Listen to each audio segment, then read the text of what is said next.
pois o homem que foi curado milagrosamente tinha mais de 40 anos de idade. Glórias a Deus. Irmãos, vamos fazer aqui esse primeiro período aqui, até o versículo de número 22, para entendermos o que é que está acontecendo. O texto diz que enquanto Pedro e João falavam ao povo, chegaram os sacerdotes, guarda do templo, os saduceus, e eles estavam perturbados, porque os apóstolos estavam ensinando o povo e proclamando em Jesus a ressurreição dos mortos. Quando aquele milagre aconteceu, do capítulo 3, do livro de Atos dos Apóstolos, chocou todo mundo. O Espírito Santo de Deus não somente veio, mas começou a usar os apóstolos com sinais, com prodígios, com milagres tão grandes como esse, do coxo se levantando, um homem que há 40 anos nunca tinha andado, agora está andando. Isso foi um assombro para aquela época. Foi algo que assustou aquela geração, assustou aquele tempo, assustou aquela época. E qual é o problema destes 22 versículos que nós acabamos de ler aqui? Os líderes religiosos, os ocupantes do Sinédrio, começaram a entender que aquele movimento podia explodir. Começaram a entender que aqueles crentes podiam ganhar tanta gente que provavelmente o templo já não faria mais tanto sentido, porque tudo era orquestrado, tudo era feito dentro do templo, e eles eram as lideranças máximas. Tudo que acontecia tinha que estar debaixo da autoridade deles. Quando o Espírito Santo vem sobre quase aqueles 120 crentes, a igreja começou a expandir. Primeira pregação, 3.000 almas. Aquilo assustou, aquilo começou a assustar aquela época. O mover do Espírito Santo de Deus causou um impacto tão grande que aqueles crentes começou a ser uma preocupação até para as autoridades da época. Aqui o primeiro detalhe, nós temos que observar dentro de um resumo destes 22 versículos. Quando o Espírito Santo de Deus está agindo em uma igreja, essa igreja assombra a sociedade, assusta até quem não a apoia.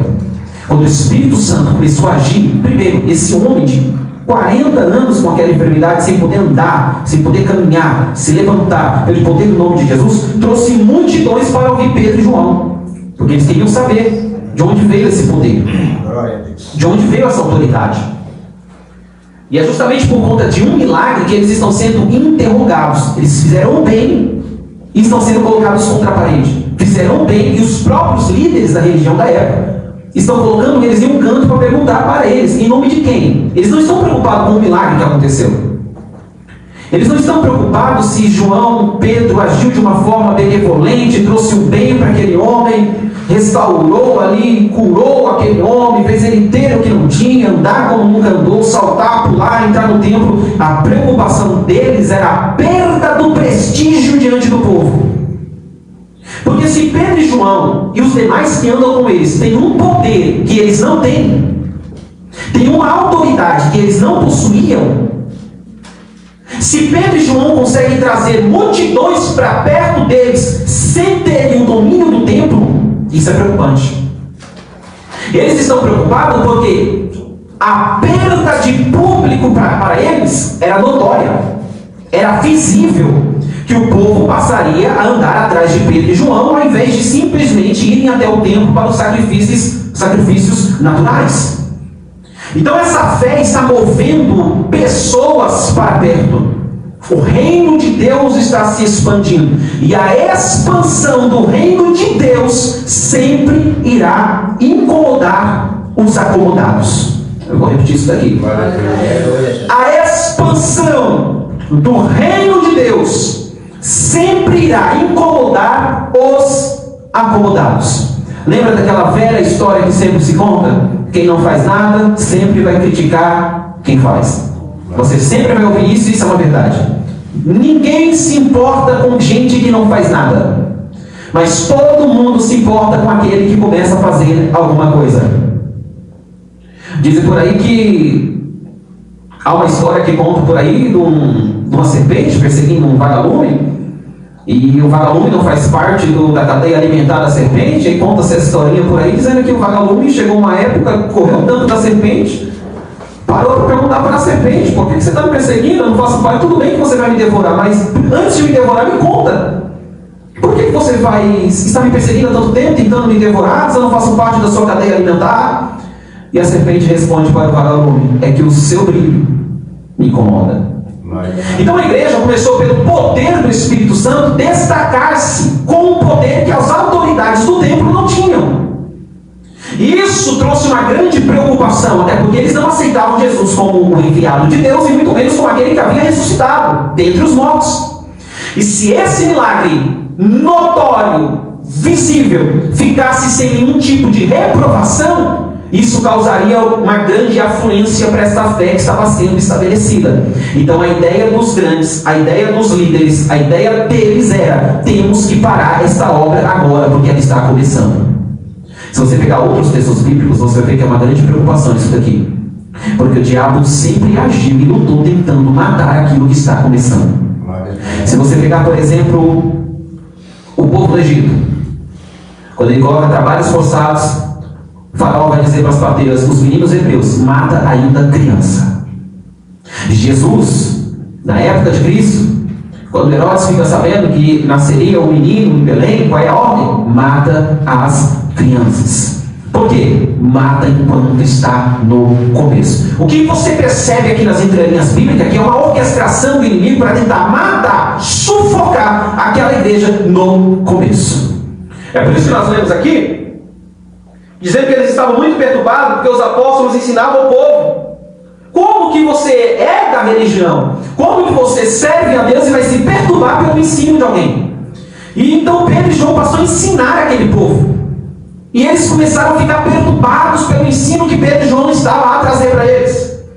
Aí o texto vai dizer: e proclamando em Jesus a ressurreição dos mortos, agarraram a Pedro e a João, como já estava anoitecendo, os colocaram na prisão até o dia seguinte. Já imaginou? A gente está pregando aqui, daqui a pouco aparecem as autoridades e não aparece para te dar um abraço, não aparece para dizer que bom que você está ministrando o reino de Deus. Simplesmente param uma pregação, pegam você e te colocam dentro de uma prisão porque não sabem o que fazer com você. E por quê? Porque você está pregando o Evangelho. Foi isso que aconteceu aqui. Eles pregando Cristo, pregando a ressurreição, ensinando o povo. As autoridades chegaram, prende eles, coloca eles dentro da prisão. Quer ver o Evangelho ainda? Olha aqui o Evangelho lindo, como o Evangelho é maravilhoso. Glória a Deus. Aleluia, Jesus. E aí a gente lê isso daqui e percebe como estamos distantes disso. Porque hoje, ao invés de nós termos um incômodo para as autoridades que não amam a Deus e não temem a Deus, nós queremos ser agradáveis a algumas autoridades. Pelo contrário, Pedro e João eram um incômodo para essa sociedade. Quando a igreja entende que ela não nasceu para ser mel na boca da sociedade, ela vive mais para a glória de Deus do que para a vontade dos homens. Pedro e João não estavam preocupados se passariam a noite na cadeia ou não. Um dia, 2 dias, 1 mês. A preocupação deles era cumprir a missão que Deus os havia designado. Olha que potência este capítulo de número 4. Depois de pregar, não recebeu nem oferta, foi preso. Olha a diferença. Depois de pregar, não ficaram ricos, não postaram stories no Instagram, não postaram mensagens no Facebook, não receberam curtida, não receberam aplauso, receberam cadeia. Hoje a gente quer receber tudo, menos a cruz que o Evangelho nos proporciona. E existe uma distância muito grande entre o que temos que ser e o que estamos sendo. Então o versículo de número 4 vai dizer assim: mas muitos dos que tinham ouvido a mensagem creram, chegando o número dos homens de quase perto de 5.000. Diga assim: foram presos. Mas naquele dia, 5.000 aproximadamente aceitaram Jesus. Glória a Deus, Jesus. Isso aqui parece até bonito de falar, mas olha o peso disso daqui. Fizeram a obra, pregaram o Evangelho, vidas foram salvas e eles foram presos. Repete isso aí. Fizeram a obra, pregaram o Evangelho, vidas foram salvas e eles foram aplaudidos, foram abençoados, foram colocados num tapete vermelho, receberam umas férias no resort? Não, receberam uma cadeia para a vida. E aí, irmãos, vale a pena? Vou deixar vocês pensarem. Será que vale a pena viver o que eles viveram? Glória a Deus. Amar a Deus como eles amaram? Porque a gente pensa tudo, menos o pior. A gente pensa que pode acontecer de tudo, menos o que é ruim. E aqui vai o ensino, o início do ensino para nossas vidas essa noite. Se você quiser viver o Evangelho, viver para Deus, de fato esteja preparado, não só para o melhor, mas para o pior. Glória a Deus. Aleluia. Aleluia. Você está servindo um Cristo que o fim dele não foi um pódio. O fim dele não foi uma coroação. Aliás, teve até uma coroação, mas foi de espinhos. Glória a Deus. Eu sei que isso não parece evangelho, a gente está acostumado com outro tipo de mensagem, outro tipo mensagem deles levou eles para dentro da cadeia. Por quê? Porque eles não pregaram para agradar todo mundo, eles simplesmente pregaram a mensagem. E quando você prega simplesmente a mensagem, não é todo mundo que vai se agradar. Porém, todavia, entretanto, portanto, você não está ministrando para agradar ninguém. Esse é um dos alvos do ministro do Evangelho. Não sai da tua casa para pregar o Evangelho pensando todo mundo vai gostar, porque não vai. Se for o Evangelho, não vai. Se for a palavra, não vai. Se for para Cristo, não vai. Se a mensagem for real, não vai. Todavia, a sua missão não é ser agradável. A sua missão é pregar a palavra de Deus. Ponto final. Aleluia. E a consequência, pregador? Deus que sabe. A de Cristo foi a cruz. Jesus foi crucificado porque ele era bonzinho para a sociedade. Jesus foi crucificado porque ele era uma ameaça. Os cristãos que morreram nos coliseus da vida não foram mortos porque eles eram agradáveis para a sociedade, é porque eles eram uma ameaça. Glória a Deus, Jesus. Ok? Então nós estamos aqui com 2 apóstolos sem cometer crime nenhum, colocados de trás das grades. Capítulo 4 de Atos, versículo de número 5, no dia seguinte, as autoridades, os líderes religiosos, os mestres da lei, reuniram-se em Jerusalém, fizeram uma reunião.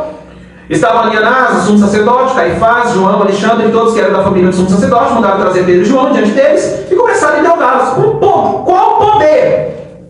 Ou em nome de quem vocês fizeram isso? Ou seja, quem deixou? Quem autorizou vocês a curar o enfermo e pregar sobre esse Jesus? Olha aí, Jesus. O que eles não estavam entendendo é que a autorização não vem da terra. Aleluia. Eles estavam achando que Pedro e João precisavam de uma cartilha dos homens para falar o que eles queriam falar, quando queriam e o que queriam e como queriam. O que eles não estavam entendendo é que a chamada de Pedro e João não é terrena. A chamada, a missão de Pedro e João não veio dos homens. Mas eles estão questionando a Pedro e João. Olha só. Aleluia. Então Pedro, cheio do Espírito Santo, aqui está o detalhe, passou um dia todinho dentro da cadeia, mas não perdeu a presença. Aleluia. É coisa linda, né? Porque se fosse hoje, já teria da madrugada todinha murmurando: Ê, Senhor, preguei como nunca, tu me usou, falei no teu nome, levantei aquele homem 40 anos paralítico, e o Senhor me paga com a cadeia? E assim a madrugada todinha murmurando. Mas o texto diz, no dia seguinte, Pedro estava cheio do Espírito Santo, aleluia. Nem a prisão tirou a presença do Espírito Santo de Deus na vida de Pedro. Por quê? Porque o que passamos não muda o que somos. A unção, a presença, a chamada, a vivacidade da obra. O que o texto bíblico está nos mostrando aqui: quem tem presença de Deus pode até colocar atrás da cadeia, ele não muda. Foi isso que aconteceu com Daniel lá dentro do Egito. E aí, és tu ainda o mesmo? Na Babilônia, és tu o mesmo? José no Egito, continuou o mesmo. Pedro dentro da prisão, volta, cheio do Espírito Santo, continuou o mesmo. Constância, firmeza no buraco, na prova, na dor, na luta.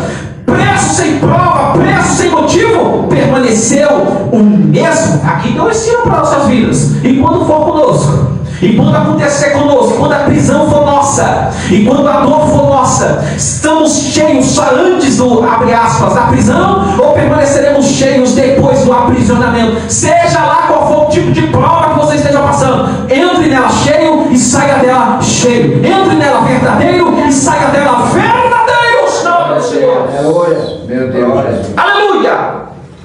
Glórias a Jesus. Vamos aqui correr porque é muito versículo este capítulo. Aí nós entramos aqui no versículo 8. E ele disse-lhe: autoridades e líderes do povo, visto que hoje somos chamados para prestar conta de um ato de bondade em favor de um aleijado, sendo interrogados acerca de como ele foi curado, saibam os senhores e todo o povo de Israel que por meio do nome de Jesus Cristo Nazareno, a quem os senhores crucificaram, mas a quem Deus ressuscitou dos mortos, este homem está curado diante dos senhores. Ei, Pedro está dizendo da seguinte maneira: vocês mataram, mas ele está vivo. Vocês mataram, mas Deus ressuscitou. Vocês tocaram, mas Deus trouxe de volta. Vocês tocaram, mas o nome dele continua fazendo milagre. Vocês tocaram, mas o nome dele nos trouxe até aqui. Aleluia. O mal que vocês fizeram foi o bem que nos trouxeram. Glórias a Jesus. O mal que vocês pensaram que fizeram foi o maior beatitude, foi a maior bênção para toda a humanidade, porque é por intermédio do sangue desse homem, do nome desse homem, que aquele homem foi colocado de pé. É o poder da ressurreição, o poder do nome de Jesus. Aleluia, Jesus. Aleluia. E aí ele continua a pregação dele. Versículo de número... Não há salvação em nenhum outro. 12. Pois debaixo do céu não há nenhum outro nome dado aos homens pelo qual devamos ser salvos. Vendo a coragem, versículo 13, acabou de sair da cadeia. Aleluia. Vou repetir isso daqui. Ele estava cheio do Espírito Santo, o texto diz? Sim. Estava cheio? Tá. Agora, olha o que o texto vai dizer no 13. Vendo a coragem de Pedro e João, irmão, se você é colocado numa cadeia, a primeira coisa que acontece é dar medo. Sim ou não? Sim. Você está atrás das grades, tu nunca foi preso, ou mesmo se já ter sido preso, é pior ainda, é que tu não quer voltar mesmo. Então, se está atrás das grades, a primeira coisa que vai dar é medo. Mas aí está um Pedro e João saindo da cadeia, cheio do Espírito Santo, e eles estão dizendo assim: rapaz, olha a coragem deles. Glória a Deus, Jesus. Porque o que te dá coragem não é a tua força. Pela tua força tu não tem coragem. Pela tua força tu não faz. Tu até começa, mas não termina. Pela tua força não vai. Mas o texto está dizendo que ele sai de lá de dentro da cadeia, da cela, da prisão, cheio do Espírito Santo. Aí quando eles estão pregando, o texto vai dizer assim: e vendo eles a coragem. Glória a Oh, Deus. aleluia.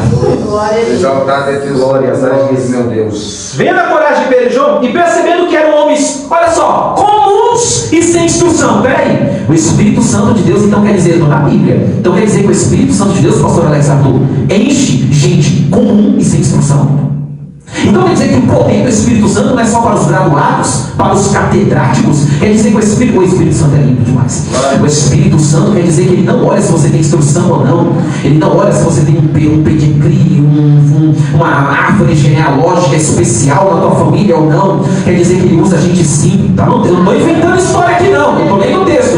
Que eles olharam e falaram: gente comum, gente simples, mas corajosa. Olha que mensagem linda. Eram comuns, eram simples, mas eram corajosos. Por quê? Porque o poder do Espírito de Deus dá coragem para gente simples, dá instrução para gente simples, põe palavra na boca de gente simples, põe mensagem na boca de gente simples. Pode não ter instrução, mas se tiver o poder do Espírito Santo funcionar, pelo poder do Espírito Santo prega, pelo poder do Espírito. Pode nunca ter, pastor Alex Arthur, o camarada pode nunca ter entrado numa faculdade, pode não ter terminado o ensino médio, ensino fundamental, pode nunca ter feito um curso, mas pelo poder do Espírito Santo abre a boca e prega, porque o Espírito Santo vem para capacitar, vem para dar capacidade para a igreja. É o Espírito que capacita, é o Espírito que dá capacidade para a igreja. Eu não estou dizendo aqui que nós não temos que estudar, não estou fazendo alusão aqui à apologia contra o uso do estudo. O que eu estou dizendo é que o Espírito de Deus não depende da minha intelectualidade.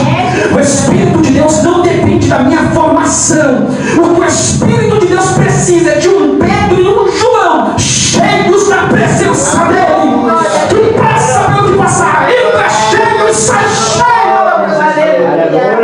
Aleluia. Oh, aleluia. Eles ficaram admirados, reconheceram que havia estado com Jesus. Quando eles olharam aqueles homens iletrados, aqueles homens que não tinham.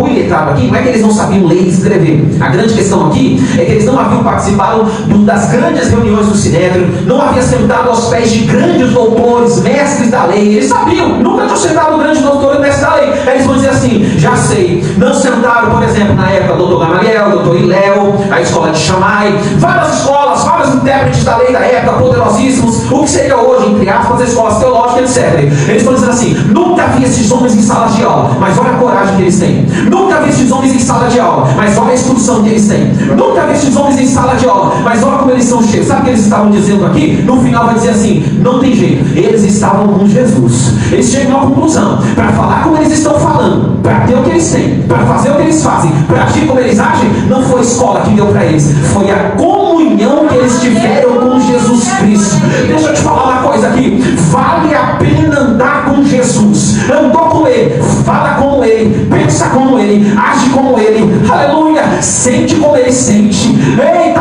toma atitude como Ele tomava. Por quê? Porque a comunhão revela a intimidade, a intimidade revela a proximidade, e a proximidade vai revelar toda a sua personalidade, tudo o que você é. Aleluia. Então eles estão chegando a essa conclusão: estes homens andaram com Jesus. Vocês estão andando com Jesus, irmãos? Aleluia. O povo está chegando a essa conclusão quando estiver falando, quando estiver agindo, quando estiver trabalhando, quando estiver na escola, no curso. O povo está olhando para vocês dizendo assim: pelo jeito dele, pelo jeito dela, passou um tempo com Jesus. Pelo jeito dele, pelo jeito dela, está andando com Jesus, está vivendo com Jesus. Aleluia. Essa é a conclusão conclusão que eles chegam. Vamos lá. Vendo a coragem e como podiam ver ali com eles o homem que fora curado, nada podia dizer contra eles. Era irrefutável. Assim ordenaram que se retirassem do Sinédrio e começaram a discutir. Manda eles se retirar, vamos discutir aqui para ver o que fazer com esses camaradas. Perguntando, o que faremos com esses homens? Todos que moram em Jerusalém sabem que eles realizaram um milagre notório que não podemos negar. Todavia, para impedir que isso se espalhe ainda mais entre o povo, precisamos adverti-los de que não falem com mais ninguém sobre esse nome. Olha a conclusão da reunião que eles fizeram. Não dá para fazer nada. O homem está aí curado. Você não veio passando, não? Brincou até de amarelinho ontem. Você não veio passando, nunca tinha brincado de pular corda, tá pulando, o milagre é verídico, não tem como a gente vai negar que vai acontecer, não tem como, tá todo mundo vendo. 40 anos, o homem era colocado todos os dias à porta do templo. É inegável o milagre. O que a gente vai fazer para tirar esse povo de perto deles? Aí chegaram numa conclusão, já sei. Vamos falar para eles não falar mais o nome dele. Como assim? Vamos falar para eles não falar mais o nome desse tal de Jesus. Vamos falar para eles que não é para falar mais no nome de Jesus. Por quê? Porque eles entenderam. O problema é o nome dele. Porque o nome dele traz a presença dele. Glória a Deus. O problema não é Pedro, é quem Pedro carrega. Eles entenderam, o problema não é João, é quem João carrega. É o que está dentro dele, que é proclamado pela boca deles, porque a boca só fala daquilo que o coração está cheio. É o que está dentro deles, que é proclamado pela boca deles, que está gerando problema para nós aqui. Então vamos chegar numa conclusão, vamos bater um papo com eles e falar, está proibido. Hashtag censura. Não foi Alexandre de Moraes que começou com a censura. Não, já desde essa época aqui já tinha censura. Hashtag, vamos censurar. Não é para falar mais do nome de Jesus. Vamos ver o que aconteceu. Glória a Deus. Então chamamos novamente. Manda eles entrar. Chamando eles novamente. Ordenaram-lhes que não falassem nem ensinassem no nome de Jesus. Pedro e João respondeu: julgue os senhores mesmos. Se é justo aos olhos de Deus, obedecer aos senhores e não a Deus. Sabe o que Pedro está dizendo? Deus mandou falar. Vocês estão dizendo que não é para falar, mas aí faça um julgamento entre vocês e Deus. Vocês acham que eu vou obedecer a Deus ou os senhores? Não fale mais desse nome. Deus mandou falar. Não prega mais esse nome. Deus mandou pregar. Não use mais esse nome. Deus mandou usar. Não creia mais nele. Deus mandou crer. Não fale mais dele. Deus mandou falar. Mas vai obedecer a Deus ou a vocês? É verdade. Pois não podemos deixar de falar do que vimos e ouvimos. Sabe o que Pedro e João está dizendo aqui? Não aprendi em escola e teóricas. Não é teoria, é vivência. Eu não estou falando daquilo que outras pessoas falam. Eu estou falando de experiência que eu vivo. Oh, glórias a Jesus. O que Pedro e João está dizendo aqui? Eu não sou aquele simplesmente que fala. Eu ouvi e vi e ouvi e vi. Tu está achando que eu vou conseguir me calar? Não dá. Por quê? É mais forte do que eu. Vou pregar. Não é para pregar? Agora que eu vou pregar mesmo. Oh, glória. Mais vale obedecer a Deus do que aos homens. Aleluia, Deus. Então vamos lá. Depois de mais ameaças, Pedro está dizendo, vamos pregar. Isso faz o quê? Mais ameaça para que eles não preguem. Eles os deixaram ir. Não tinha como castigá-los. Porque todo o povo estava louvando a Deus pelo que aconteceu. Pois o homem que foi curado milagrosamente tinha mais de 40 anos de idade. Só não pegaram Pedro e João ali para castigar o medo do povo. Mas a vontade dos doutores da lei da época, e aqui a gente está falando sobre o que seria crente. Os crentes da época, os judeus da época, os crentes, os sumos sacerdotes da época, queria pegar Pedro e João e dar um belo de um, como é que chama? Corretivo. Não, vamos dar uma corrigida deles aqui. Aí alguém deve ter falado, melhor não tocar neles. O povo ainda está vibrando por conta daquele homem, 40 anos aleijado, o homem está de pé. Se tocar neles agora, pode ficar pior ainda para nós. E aí deixaram eles irem. Mas aqui você percebe, a igreja está crescendo, mas não está deixando de ser perseguida. A igreja está crescendo, mas está sendo perseguida. Glória a Deus. Então vamos lá. A oração dos primeiros cristãos. Quando foram soltos, Pedro e João voltaram para os seus companheiros, contou tudo o que aconteceu com os chefes dos sacerdotes, os líderes religiosos que tinha dito. Ouvindo isso, levantaram juntos a voz a Deus, dizendo: soberano. Diga assim comigo: depois da prisão, depois do questionamento, eles foram orar. Não estou dizendo brigar, irmãos, estou dizendo orar. Glória a Deus, Jesus. Falaram deles, prenderam, passou uma noite na cadeia, o dia todo na cadeia. Questionaram eles, falaram que não era mais para pregar, liberaram ele. A primeira coisa que eles fazem não é se esconder, é orar, porque quem ora não se esconde. Aleluia. Oh, glórias a Jesus. Glórias a Deus. Eles vão orar, eles vão clamar, cheios do Espírito Santo, com a coragem que Cristo deu. e ainda orando. Por quê? Porque o livro de Atos dos Apóstolos mostra a ação do Espírito Santo na vida deles. E não tem ação do Espírito sem vida do Espírito. E a vida do Espírito vem por intermédio da oração. Aleluia, Jesus. Acabou de sair da cadeia. A primeira coisa que vai fazer não é se esconder, é orar. Aleluia. Glórias a Jesus. Glória. Jesus fazia muito isso. Acabou de fazer um milagre, acabou de pregar para a multidão, do nada o texto diz assim: subia Jesus para o monte e ia orar. Por quê? Porque oração é recarga. Ou você acha que é fácil estar diante das autoridades, tendo que falar, vou pregar sim. Deus mandou pregar, vou pregar. Isso desgasta. Pregar desgasta, cantar desgasta, abrir igreja desgasta, tocar desgasta, liderar desgasta. E como é que o crente se recupera? Orando. Não estou dizendo reclamando, estou dizendo orando. Glória a Deus. Aleluia, é verdade. Só existe uma forma de recarregar as baterias para continuar fazendo a obra de Deus: orando. Eu não consigo crer, eu não consigo acreditar, eu não consigo imaginar que é possível ser crente sem oração. Eu estou dizendo estar crente. Não estou dizendo estar na igreja, estou dizendo estar crente, ser produtivo, ter frutos, produzir. Só consigo ver pessoas produzindo quando ora. Glória a Deus, Jesus. Só consigo ver pessoas permanecendo firmadas quando ora, porque existem as prisões da vida. Existem os questionamentos da vida. Existem os saduceus da vida, existem os sumos sacerdotes da vida, existem os opositores da vida. Pedro e João não estavam fazendo nada de errado, não. Curaram foi um homem, para de 40 anos, colocou um homem de pé. Era para ter a melhor vida do mundo. Quem é esse aí? Olha lá, Pedrão. E ele é o João, olha o João, pelo Pedrinho. Os homens colocou um homem de pé. Eita, vem cá, vem pro churrasco. Churrasco? Vem pra cadeia, vem cá, vem pra passar a noite na cadeia aqui, de manhã que vai ser questionado. Tá entendendo? Aí quando eles saem de lá, que é liberado, eles poderiam falar, cara, isso aí não é pra mim não. Deus me livre, povo ruim, povo ingrato. Não foi ninguém lá defender a gente, porque não fez um mutirão na frente da cadeia para tirar a gente de lá. Levantou as plaquinhas, hashtag solta Pedro. Não apareceu ninguém gritando lá do lado de fora, vamos invadir. Eu solto os homens, vamos invadir. Tá preso dentro da cadeia, sozinho, ninguém se interpõe. Quando ele sai de lá, tinha tudo para dizer, isso não é para mim. Porque eu vou dizer aqui para você aqui, mas não é para te desanimar, nem para você desviar, não. A obra de Deus é ingrata. Não, Deus nunca foi ingrato com ninguém, Deus não é ingrato com ninguém. Mas se você estiver pensando, ser crente o resto da sua vida, buscando a gratidão do povo, já desiste logo agora, irmão. Já assina logo a certidão já pro... A carta de alforria. Já assina logo a carta de alforria e vai embora.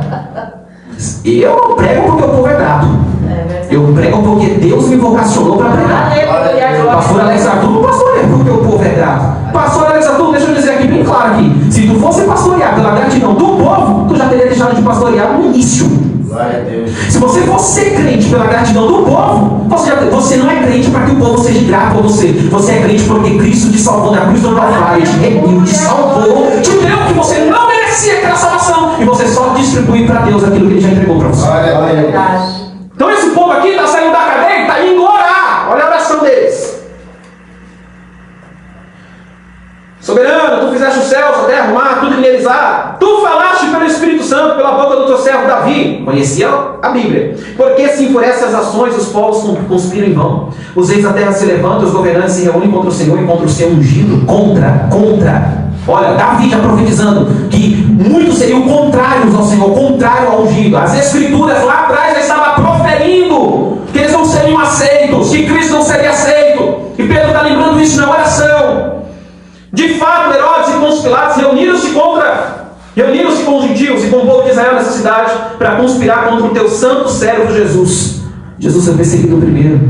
Jesus teve conspiração primeiro. É isso que Pedro tem como garantia dentro do coração dele. O que estão fazendo conosco aqui hoje, o que aconteceu com a gente aqui, aconteceu com Jesus antes. Você não é o primeiro a sofrer, Deus Jesus sofreu primeiro. É verdade. Glória a Deus, Jesus. Porque tem gente que tem a síndrome do sofrimento, né? Só eu sofro, só eu choro, só eu luto. Minha vida é minha, porque a minha vida é dolorosa. Como a minha vida é difícil. Difícil é carregar a cruz de toda a humanidade. Meu Deus. Difícil é carregar o pecado de toda a humanidade. Jesus não aguentou, não foi até o fim, não chegou lá na cruz e disse para o Pai: está consumado, então aguenta. Segura a tua cruz e leve até o fim, aguenta. Cristo passou primeiro, aí Pedro está orando. Aí ele vai dizer: fizeram o que o teu poder e a tua vontade haviam decidido de antemão que acontecesse. Fizeram o que o teu poder e a tua vontade. Espera aí. Olha a oração de Pedro. Pedro é terrível. Olha a oração de Pedro. Pedro está dizendo assim: eles acham que fizeram o que quiseram. Quando colocaram Jesus na cruz, quando fizeram o que fizeram com Jesus, eles estavam achando: nós fizemos o que fizemos. Aí Pedro está dizendo assim, versículo de número 28. Fizeram o que o teu poder, Deus, e a tua vontade havia decidido de antemão que acontecesse. É porque a cruz não foi um acidente. O que Pedro está dizendo aqui é que a cruz não foi um acidente de percurso, foi uma escolha. Deus já tinha decidido. morrer na cruz por toda a humanidade. O cordeiro já estava preparado antes da fundação do mundo. A cruz não foi um acidente, a cruz foi uma missão divina. Glória a Jesus Cristo. Oh, aleluia. Glória a Deus. Agora, Senhor, considera as ameaças deles aí, capacita os teus servos para anunciar a tua palavra corajosamente. Meu Deus, olha a oração de Pedro. Acabou de sair da cadeia, acabou de sair da prova, acabou de sair da prisão. Aí está orando para Deus, dizendo assim: Deus, ele não está dizendo me dá descanso. Ele não está dizendo assim, já que me julgaram, já que quase que nos condenaram, quase que nos deixaram presos, já que a gente fez o bem e tentaram fazer o mal para nós, agora me mata, me leva, eu estou deprê, estou depressivo, estou melancólico. Não, Pedro vai orar e dizer assim: Senhor, me dá mais coragem para pregar. Mas eles estão dizendo que não é para pregar, eles estão dizendo que é para calar a boca, não falar de Jesus, não fazer a obra, parar com tudo, fechar tudo, acabar tudo. A oração de Pedro é: agora que eu vou pregar, me dá mais força. Oh glória, em nome de Jesus, eu sinto o céu aqui sobre nossa vida. Em nome do Senhor Jesus, que a cada perseguição que nós viermos a sofrer, o Senhor deposite força. Que a cada angústia que nós viermos a passar, que o Senhor nos dê mais força. Pedro está dizendo: eu quero mais coragem para agora que eu quero pregar mesmo. Agora que eu estou sendo perseguido, que a igreja está sendo perseguida, Deus, dá força, dá força. De Deus. Aleluia, Deus fiel. Ele vai pedir força para Deus. Ele não vai pedir para Deus tirar o que Deus tinha dado para ele. Ele vai pedir força. Vai me dar coragem, me dá ousadia. Deus, derrama mais coragem sobre a minha vida, porque agora que eu quero pregar mesmo. Eita, coisa boa. Vamos lá. Aí ele vai orar a Deus.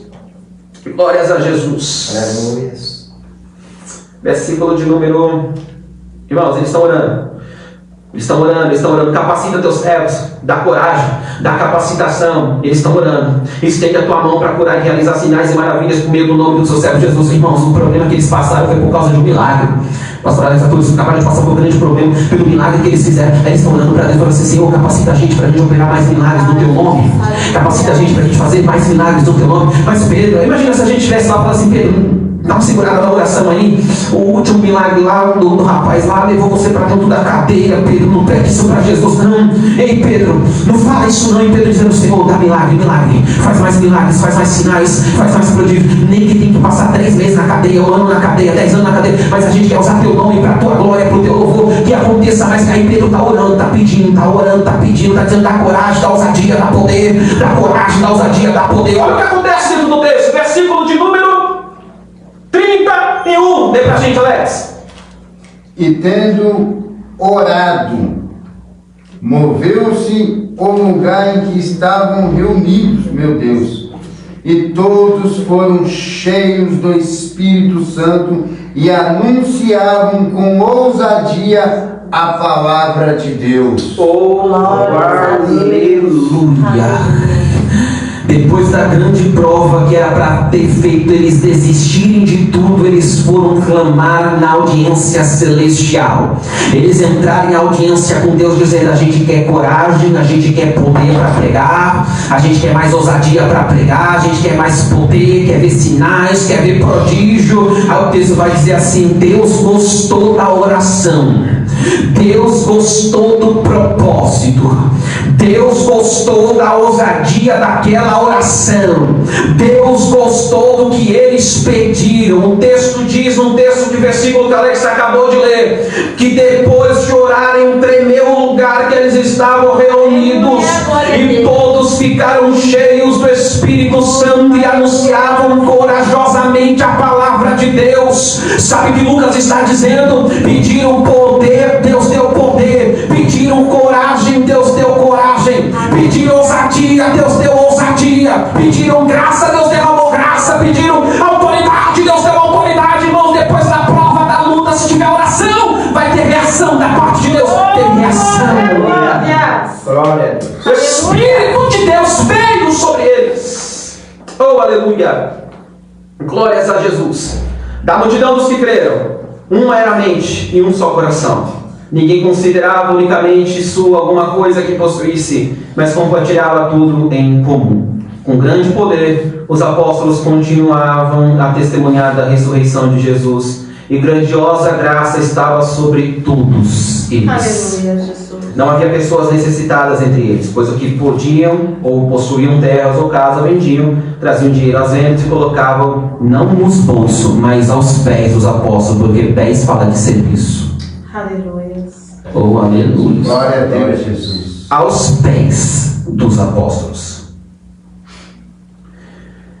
que o distribuíam segundo a necessidade de cada um. Não guardava, não compravam iate, não compravam mansões, não compravam carros de luxo. Distribuíam conforme a necessidade de cada um, porque o dinheiro era colocado para suprir a necessidade do povo e não para honrar com os luxos dos pastores, bispos e apóstolos. Vou repetir. Dinheiro dado dentro da igreja não é para luxo, dinheiro dado dentro da igreja é para suprimento dos santos. Aleluia, eu creio assim, Jesus. José, um levita de Chipre, a quem os apóstolos deram o nome de Barnabé, que significa encorajador. Como é o nome dele? Encorajador. Não, o nome dele é Barnabé. Barnabé. Mas que significa encorajar. Dor. Só que uma coisa é ter o nome, outra coisa é o nome fazer jus do nome que se tem. Glória. Então o nome Barnabé significava encorajador. Então ele carregava um nome forte. E para a cultura judaica isso é muito importante. E esse homem vendeu um campo que possuía, trouxe o dinheiro e colocou aos pés dos apóstolos. É importante a gente lembrar disso para a próxima aula, porque no capítulo 5 a gente vai ver o que essa ação deste homem causou. Ele pegou, vendeu a propriedade e depositou o valor total da propriedade aos pés dos apóstolos. Ele não mentiu. Mas no capítulo seguinte, na quarta-feira, a gente vai ver com quem mente o que aconteceu. Amém? Então você vê uma igreja aqui expandindo-se no poder do Espírito Santo, mas sendo perseguida e todavia, mesmo diante de toda a perseguição, pedindo para Deus, para Ele dar mais poder, para eles não parar, continuar a pregar. Que Deus abençoe a todos em Cristo Jesus. Amém?